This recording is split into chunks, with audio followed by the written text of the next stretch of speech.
ఆరని మంటనగలరా నువ్వంటూ లేవంటూ కాని కలలకు కంటి నడిగెదరా తప్పుంటే నీదంటూ పడిన నేలా వదలలేలా నిలువు నీలా కదపలేలా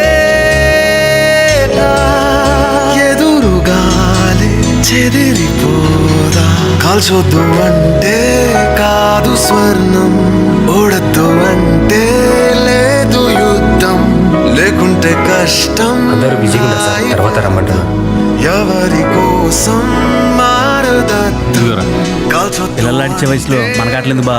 ఆడేదైనా చేస్తున్నాడు, నువ్వు నోర్మి లేదు యుద్ధం లేకుంటే కష్టం హాయి వ్యర్థం ఎవరి కోసం